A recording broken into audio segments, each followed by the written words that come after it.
Angels and demons are not what you think they are. They are not external entities, but internal archetypal and psychological patterns associated with the mind. When we speak of angels, we're referring to the positive connections within us, the forces that propel us towards love, compassion, and understanding.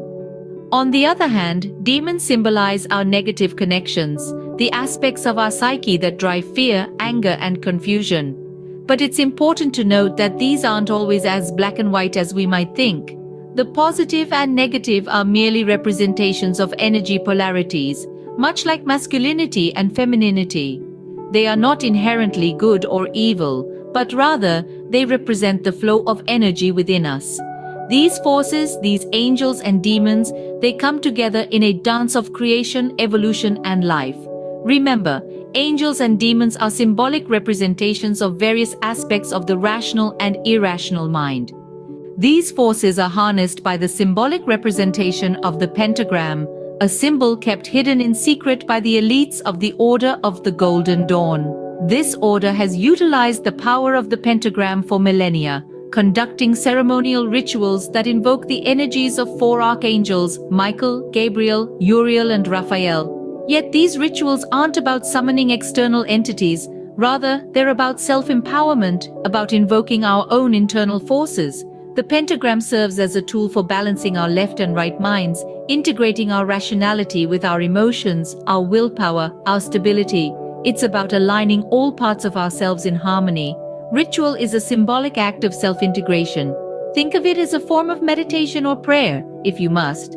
It's a powerful psychological tool designed to integrate the conscious and subconscious aspects of our minds, aiding us in achieving wholeness within ourselves and spiritual alignment to the divine. The terms rituals, angels, and demons can become an obstacle to spiritual growth. They form a delusion that these angels and demons are external beings. This delusion, this mirage of external entities, has the power to detour us from our intended path. When we view these forces as external, we begin to surrender our power, our control, handing it over to an imagined other. But what if we understood that the power, the control, was always within us? What if we realized that these angels and demons, these forces, are not outside but within each one of us? They are not separate entities but integral parts of our psyche, our spirit, our being. These energies, positive and negative, light and dark, they exist within us. They are the yin and yang of our psyche, the push and pull of our spiritual journey. We must not fear them, nor should we ignore them. Instead, we need to recognize, to discover these energies within us. And then, we must work with them. We must dance with our demons, embrace our angels, harmonize these energies. This is not about suppression or denial, but about acceptance and balance. It's about understanding that these energies are not our enemies but our allies, our guides on the path of spiritual growth. We cannot change anything unless we accept it. Condemnation does not liberate, it oppresses, imprisons, and enslaves. Remember, the journey to spiritual growth is not a battle, but a dance of acceptance, balance, and harmony. Then comes the challenge of recognizing and harmonizing these forces of light and dark, positive and negative, angels and demons. It's akin to a symphony, with each note representing a facet of ourselves. It's about acknowledging these energies, accepting them as part of our inner landscape. We all have our angels, our positive forces, the parts of ourselves that strive towards unity, towards love, towards harmony. They symbolize hope, compassion, and the ability to rise above the mundane.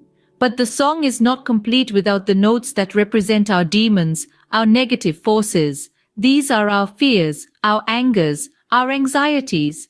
They are not intrinsically evil, but they represent the challenges we must face and overcome.